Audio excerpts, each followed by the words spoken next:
Hi, everyone. Thank you very much for joining the session today. I'm Sweta Saraman from Vajro, and I'll be your moderator for this session. So this month's webinar is titled How to Maximize Your Profits for Your E-commerce Store During the Holiday Season. And why did we choose this topic? Because the holiday season is approaching in a few months, and now might be a great time to do all the groundwork and think about things like customer acquisition, strategizing, planning, things like referral programs, especially for customer acquisition, as referral programs are set to bring in customers through trust, and that is set to improve loyalty, and it is also set to retain the customers better. So these proved to be particularly effective in these times when the acquisition costs are increasing. So this and more will be seen today. So we have two special guests with us.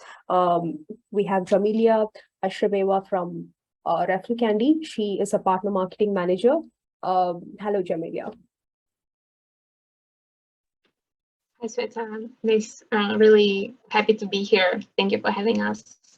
We are so glad to have you here with us, Jamilya. And Jamilya has over 5 years of international work experience in the US, UK, Russia, SEA regions. She is also an expert at digital marketing in the e-commerce space, especially with Shopify. We also have Ben Reynolds here with us. Hey, Ben. How are you doing? Hey, good. Great to be here. Thanks so much. So you can check out Ben's company, Lose, at trylose.com. And Lose is a data analytics focused company with the purpose of helping e-commerce business make knowledge-based decisions using competitor tracking, product development, customer attribution, and more. So he's currently the director of partnerships at Lose. So I think we could now quickly get started with the session. I now hand over the session to Ben first, who'll be talking. I'm hoping who'll be talking to us about how you'll be implementing your knowledge-based decisions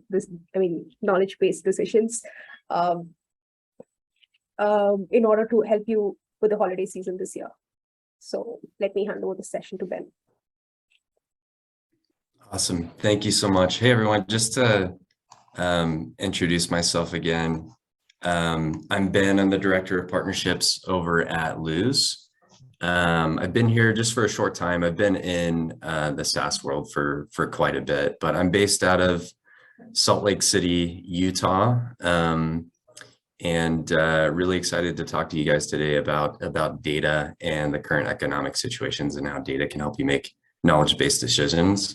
So to start here, I'm just going to do presenter view here. Awesome. So today, a keyword is going to be data. I will talk about Lose just because I'm a little biased and I feel like it's a great tool for data and making knowledge-based decisions. But more than anything, I just want to really hammer on the idea of making sure that you have the right data and you're making good decisions based on that data. In terms of the current economic situations and just e-com in general, I'm sure you have all noticed that there are more and more e-com stores online, which means more competition. Seeing companies like Amazon, Target, Walmart kind of step into the space and aggregating different brands into kind of a single store means that making sure that you're differentiated is more important now than ever. So on top of this, this was spoken about already, but the rising cost of customer acquisition, inflation means that you need to make sure that your dollars are being spent well. So in terms of data, being able to differentiate yourself, data can really help with that. The three types of data that I want to talk about today specifically to help differentiate are going to be competitive data, attribution, and retargeting. So when I say competitive data, there are different types of competitive data that you can get out there. There are some apps that kind of give you a good idea for benchmarking, like high-level revenue of private companies that you otherwise probably wouldn't have access to. The data that Lose provides is a little bit more granular than that. And this is data that you can get on your own. And I'll talk a little bit about how you can do that.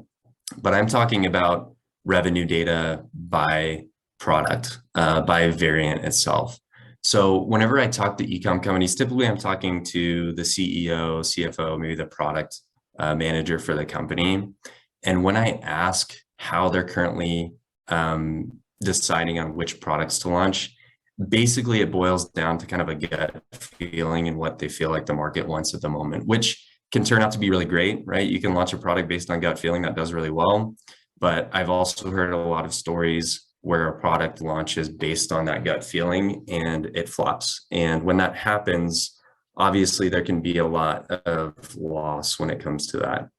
So companies that are using data, competitive data, to launch products are seeing some of their best-selling products. And I'll talk about kind of a customer success story of ours here in just a little bit. But if you wanted to do some research on your own, say, for example, you're an apparel store and you're interested in launching maybe a new type of legging, right? A good way that you could do some research on your own is the way that we do it, just on a manual basis. So a couple ways you could do this is, if you have a couple competitors in mind and they're selling leggings, going to their site and doing a couple things. One, if you wanted to know, like if you go to a specific legging, for example, and you wanted to add 1,000 to your cart, chances are they don't have 1,000 in inventory. So one of two things will happen. One, it just won't let you add that to cart, or it'll actually just default to the correct number that they have in stock. Source code is another way that you can check inventory for these products, but you'll need to do this every single day. And by benchmarking changes in inventory and the price of the product, you can pull revenue, and you could compare different leggings from different competitors to see how they're performing. And what you might get from that are some interesting data points. Like, for example, you might find that black leggings are performing so much better than like red leggings or pink leggings or blue leggings, or you might find that blue and black, maybe those are the best selling colors. So already you're putting together data on what type of variants of legging you would like to launch to get into that market. So that's what Lose does in terms of competitive data. What we're doing essentially is we're doing that manual process, but in an automated way every single day for every single product for different websites out there. Another piece that I would say is super important is attribution. Obviously, the cost of acquiring a customer is increasing. There are a lot of tools that you can use for this. Triple Whale, High Rose, Northbeam are kind of some big players in the space. Lose also does this. I'm biased, so I would say that's the best option. And I'll talk about kind of what differentiates us when it comes to that here in just a moment. But the customer journey is a pretty complicated process. When you run an ad, for example, on Facebook, or you run an ad on Instagram or TikTok, whatever it may be, typically what you're looking at is the last touch attribution, right? So someone clicked on a Facebook ad, they went to your store and they bought a product. That would be last touch attribution. Really what the customer journey looks like now is, say you have John, and John sees your ad on Facebook, clicks on it, but doesn't buy. And then the next day sees an Instagram ad, clicks on it, doesn't buy. Then a couple days later, there's a direct visit to the website. John remembers that he was looking at this product that he really liked, goes directly to the website without clicking on an ad, doesn't buy. Then he gets an email, doesn't buy. Then he does a direct visit. Then he finally buys. So this is the process for a lot of buyers out there. It's a very complicated process. And if you're depending on ROAS from, for example, just Facebook, then you could get kind of an inaccurate picture of where your marketing dollars are going. So these products like Triple Whale, Lose, High Rose, and Northbeam, what you're able to do here is anytime an order comes in, you're able to first and foremost see what the customer journey looks like. And then you can filter by first touch attribution, multi-touch, and last touch. So then you're getting a greater picture of what this customer journey looks like and which marketing dollars are actually performing the best. So you may have kind of like a low ROAS on your Instagram ads, but if you look at multi-touch attribution, you might find that actually a lot of people are clicking on those ads. They just happen to not be the last thing that the customer does before they finally purchase. So getting that data is going to allow you to get a deeper look into how your ads are performing and how much they're actually influencing the customer journey. So this can help you reduce and make sure that you're optimizing your ad dollars, your marketing spend to make sure that you're putting those dollars where they're going to have the greatest effect. So in terms of another piece of data, I'll be honest, I don't know of many tools that does this, but with Lose, the way these attribution tools are pulling this data is simply just a pixel on the website that's collecting data from where people are coming from. On top of that, Lose provides a product called retargeting. And the benefit of this is the same data that that pixel is pulling for attribution. It's also pulling data where you can see and Lose all of the different pages on your website. A lot of those are going to be category pages, but most of them are going to be product specific pages. So for example, think about how this could affect how you're spending your marketing dollars. So you've got a dress on your website, and with Lose's retargeting tool, you can see 500 customers who have bought from you before and you have permission to email have viewed that dress 3 or more times, but haven't purchased. Now, if you had that data, you would probably want to hit them with some sort of maybe discount campaign or something like that. With Lose, you'll be able to have that information and create an audience within SendLane, within Klaviyo, to then target those specific people and send a campaign directed to those people about that dress specifically that they're interested in. But on top of that, there's kind of a network effect with Lose. So not only do you have the information of the people who have bought from you before, but customers who have bought from another Lose user, so say maybe another apparel store, they've also looked at that product 3 or more times. And you'll have that data as well. So you could run, for example, a Facebook campaign targeted to not only your customers, but other people who have viewed that product 3 or more times without purchasing, and target all of those people by creating an audience within Facebook using the Lose data. So just think about how that could affect your business by targeting specifically towards these people that for a fact are interested in this dress. So that's the type of data that can really change the game and make sure that you can drive down your customer acquisition costs. So whether you're using Lose, whether you're using Triple Whale or Hyros or Northbeam or some other type of competitive tool to get this data, it's so important that you're differentiating yourself. And there's qualitative data that you can use out there that's great based on feedback from customers or maybe like consumer reports out there. But really the quantitative data when it comes to competitive data, when it comes to attribution, when it comes to retargeting, can be a huge game changer in times like this when you need to drive down your customer acquisition cost and when you need to make sure that for a fact what the market wants. So just high level overview of Lose right here. What is it? It's the world's largest and most accurate D2C database. So we're aggregating all of this data you could get, like the competitive data you could get on your own, but it saves you time because rather than having to manually get this data on a daily basis, we're doing it for you. So you can spend more of your time acting on that data. So why use data to scale? Very interesting piece of information here from the ecommerce.com. So a little quote from them. There are between 12 and 24 million e-commerce websites, and that number is going to continue to increase. So just talking about differentiation, saturation of the market. Failing to understand the competition and create a niche product will probably lead to e-commerce failure. E-commerce startups need to understand how they will stand out. I would add on to this quote, obviously e-commerce startups need to understand how they will stand out. I would say every e-commerce business, whether they're brand new or well-established, needs to know how to stand out, and that's where data comes in.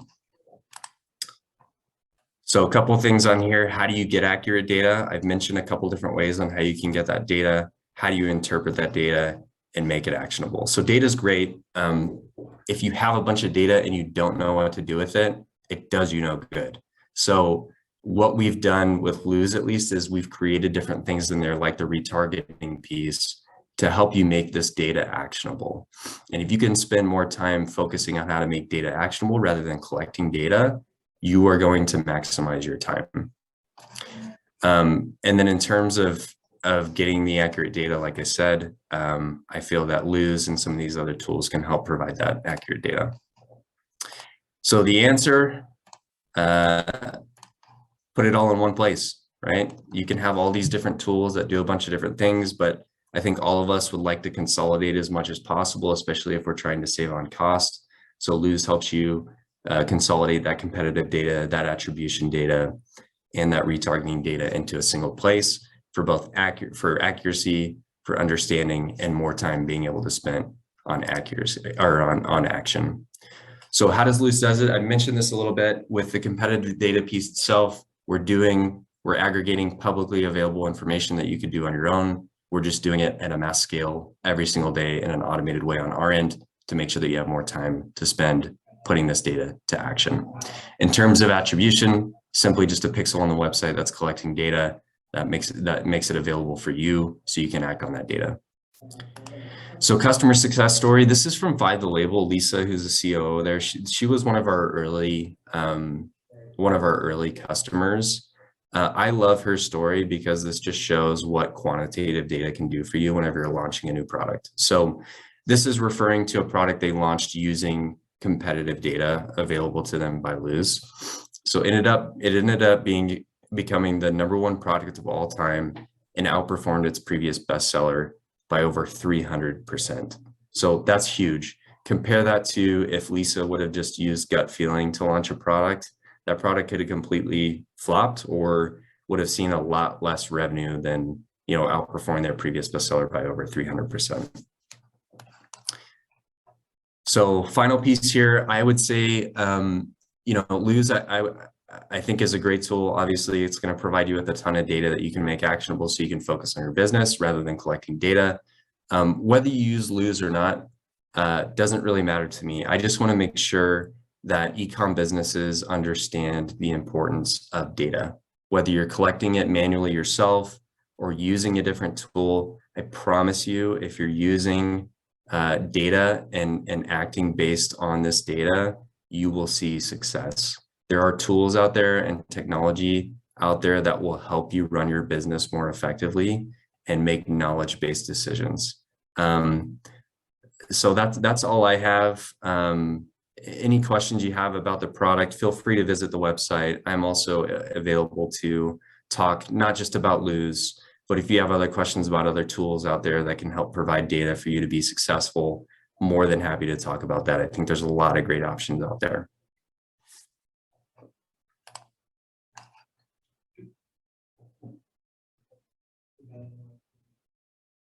Okay, that's all I have. Jamilya, I'll pass it over to you. Sure, thank you. I think it might be lagging a little bit. So, well, I guess if Sveta doesn't want to interfere, I'll take it over and share my screen. Give me 1 second.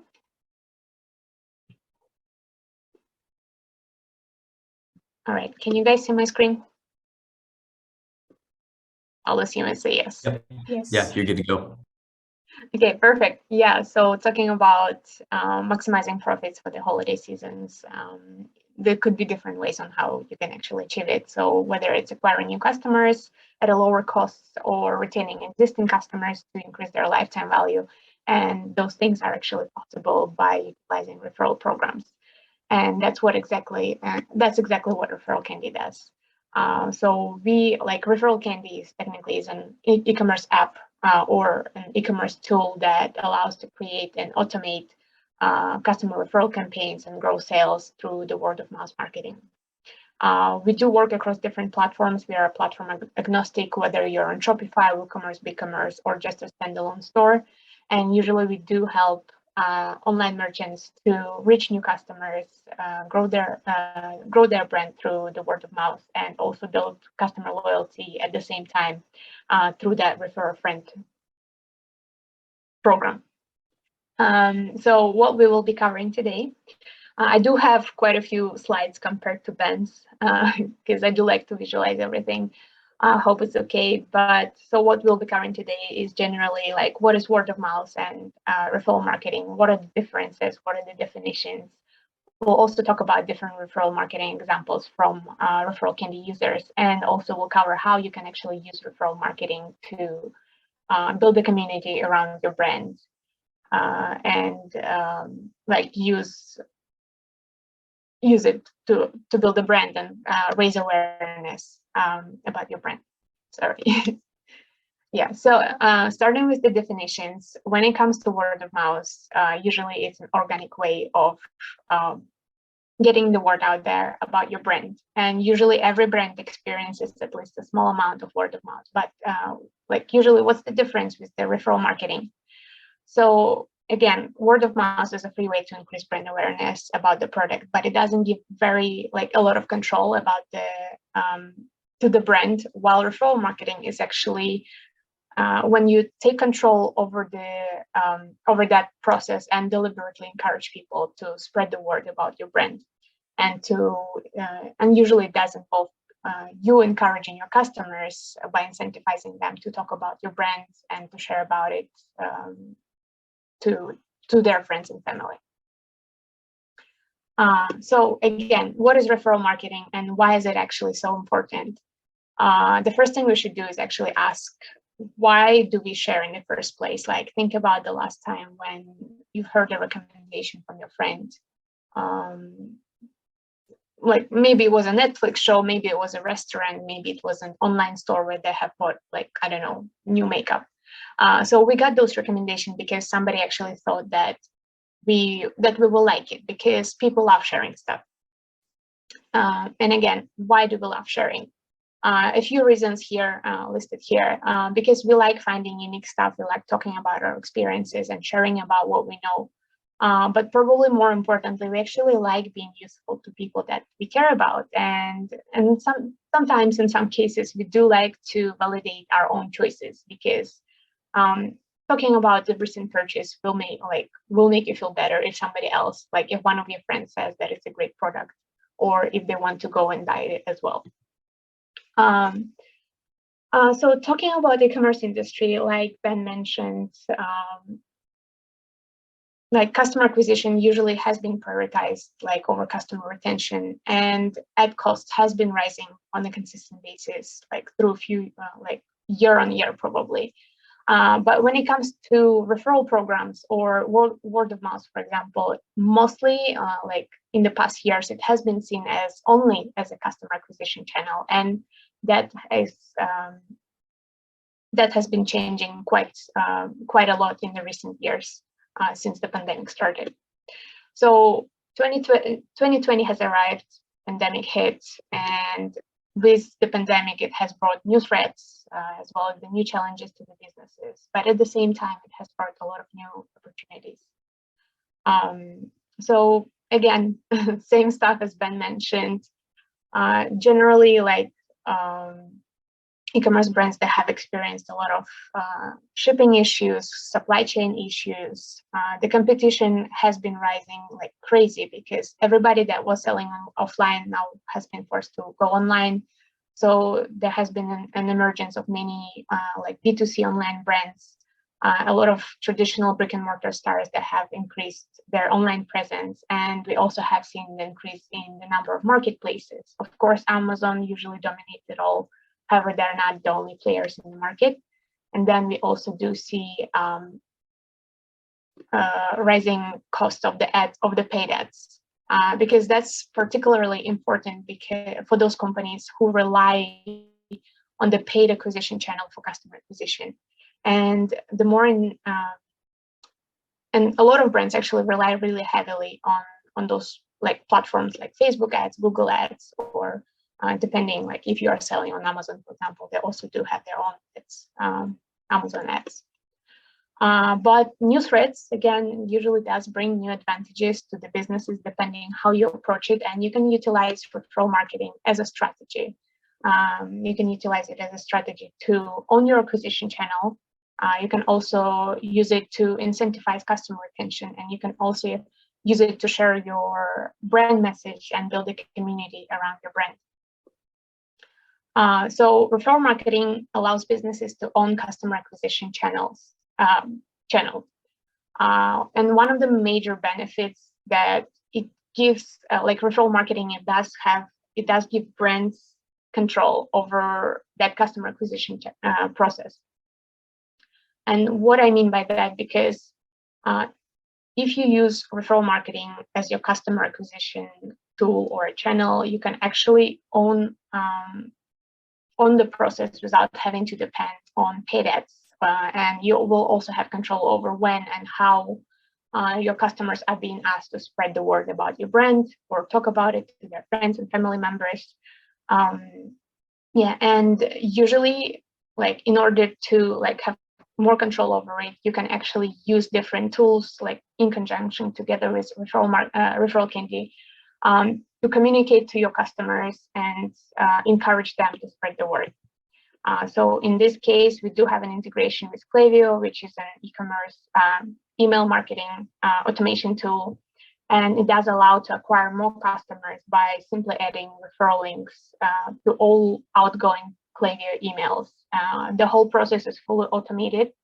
So like all of your customers, like they get those referral links and information about the referral programs directly in those Klaviyo email campaigns, which is super useful and helps to spread the word and increase awareness about your referral program. But generally, again, what is referral marketing? It's all about deliberately encouraging your customers to tell others about your brand. So here you can actually see, like on the left side, customers talking about the brand, saying, "Hey, I really like it," and then the merchant is just saying, "Great, like come again." But then on the right side, we can see that when customer says that they're enjoying, that they like the brand, merchant actually encourages them to tell your friends about it. Like, how about that? So again, referral marketing is a process where you are deliberately encouraging a customer to tell others about your brand. And actually, why would you do that, or why would it be beneficial to your business? Because like to actually encourage your customers to technically be your salespeople. Well, three of the reasons is because those customers that already have purchased from your brand before, they already have the trust factor, they already have that experience and the relationship established with your brand, so they believe in it. And on top of that, they usually don't sound like salespeople, even though they are, which makes them very trustworthy resource for new customers to come and listen about your brand, because sometimes it's really hard to actually gain the attention of potential customers. Okay, moving on to the next way on how you can utilize your referral program to actually maximize store profits. You can incentivize your customers for being loyal to your brand, and you can incentivize customer retention. So customer retention actually has been one of the biggest focuses for brands because of the rising acquisition costs. So from the report from Shopify, the future of e-commerce, they have reported that the cost per click for some of the paid ads has increased by 15% between the second and third quarters of the year, which is quite significant increase, considering because usually marketing budgets, they do stay the same through different years, but with the rising acquisition costs, it's usually really hard to get the same amount of traffic for the same amount of money as, for example, you did in the previous years. And some brands are seeing ad costs to go 5 times higher than before, again, to drive the same amount of traffic. That's why we have seen that customer acquisition cost has been rising worldwide across different channels. Many brands, in response to that, they have started focusing more on customer retention and incentivizing existing customers to spend more with the brand. And one of the ways on how you can actually do that advocates into your sales force, into your salespeople, to talk about your brand and spread the word. Whether, again, if they're talking to friends, family members, some strangers on the internet, it doesn't matter, because at the end of the day, it still brings you value and brings you new customers, while you're pretty much not spending that much not spending that much compared to paid channels. So how the ReferralCandy works, again, we're on referral program automation tool. On the left side, you can see that we do, like, you can implement a pop-up that will tell your customers that there is a referral program that they can become a part of, and it will give them instructions on how they can actually join. And on the right side, we do have like a post-purchase pop-up. Post-purchase stage is usually the best time to ask customers to refer a friend, because they just have completed the purchase. They will probably want to talk about it to their friends or family members. So that's the perfect timing. Usually why we do that, or why we encourage our merchants to add all of those widgets to the website, is because for your referral program to be successful, it needs to be visible. Because again, for people to know that you have a referral program, you need to let them know about it. Yeah. But then the process is very, very simple. Like, usually customers get a unique referral link that they can share with their friends, and then friend buys through that link, usually with like a special offer, depending on what you have set up in your referral program. And then both of them get rewarded. For example, the friend of the customer, they get a discount on their first purchase, and then your existing customer that has become an advocate, they will get a discount for their next purchase, meaning like they will most likely come back to your store and purchase again, and then you get a new customer. So it's a win-win situation for everybody. But on top of that, referral programs, they do have a lot of different other benefits. So for example, you do get that exposure and the reach that, like, even if customer doesn't buy from the first time they've seen like your brand or they landed on your website, it still generates that awareness. And usually the more referrals you get through the referral program, the more sales you can get. And on top of that, again, probably resonates with what Ben mentioned, you get the personal information of those customers, because they will share it with you when they sign up. And later on, you can actually use it to either for targeting purposes or for the segmentation purposes. And then you also get the lifetime value of new referrals, because once that new potential customer is in your system, they're going to stay there, and you can like market to them again and again in the future. So again, referral marketing does allow to incentivize customer retention. And usually it all starts with one single initial purchase. And then let's say once customer completes the purchase, starts using it, starts experiencing it, it can potentially lead to either product satisfaction or dissatisfaction. If it leads to customer satisfaction, customer hopefully will come back to the website and complete another purchase. And a very satisfied customer can also become a brand advocate and talk about your brand to other people and refer more clients to your business. But it's also very important to actually keep in mind that retaining customers is usually cheaper and more cost-effective than acquiring new ones.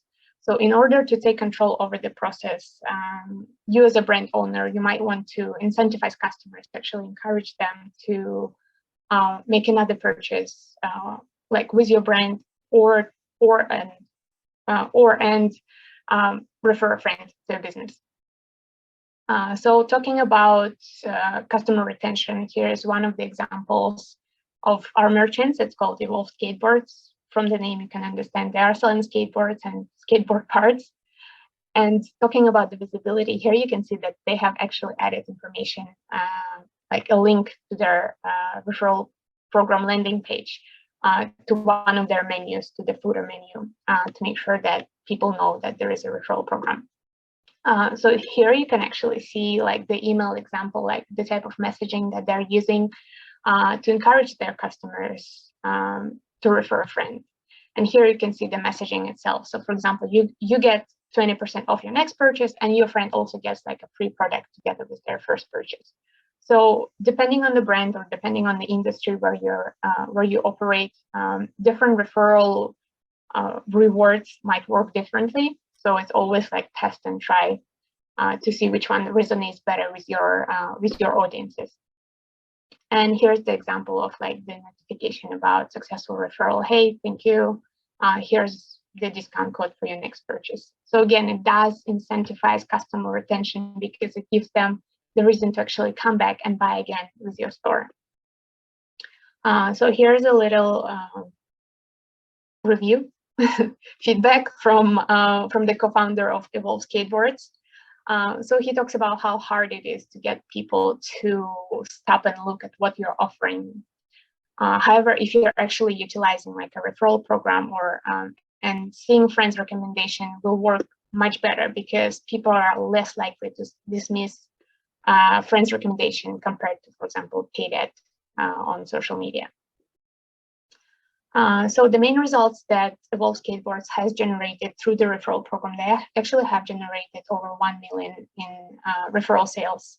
They also received like over 28 times return on investment. So yeah.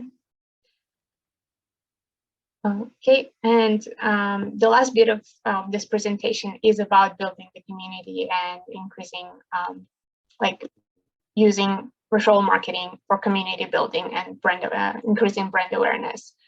So usually brands look to strengthen relationships with their customers, and many have turned to community building because that's usually what works, because the more people talk about you, the more they engage with your brand. And brand communities have been rising like in popularity over the last few years. And I would say like for a good reason, because communities usually do increase customer engagement. They do increase customer retention and brand awareness. And at the same time, they also decrease customer support costs. Yeah. So again, why would you use like referral marketing for community building or community building as a community marketing as a part of your customer-centric approach? Because community marketing is bringing customers together to engage in that conversation about the brand. Usually those, like nowadays, usually those conversations happen online, and this is very different from actually having an audience.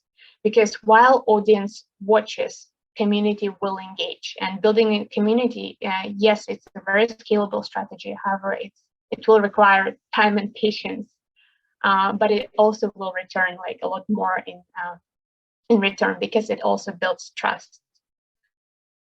While like trust is being built over time, and it's not a single interaction, you'll be required to put a lot of effort and time into building the community. However, it will again generate a lot of in return, because community building is really great for increasing engagement and building trust. It's also really good for brand activation, and on top of that, it will help you to increase customer retention and improve customer lifetime value. So talking about brand messaging, one of our merchants is called Branch Basics. I do relate to this brand on a personal level because they do talk about how harsh chemicals damage the environment. They damage us as people, because I am also allergic to harsh cleaning chemicals as well. However, like when they just started out, they had that challenge of generating brand awareness and getting the word out there about their brand.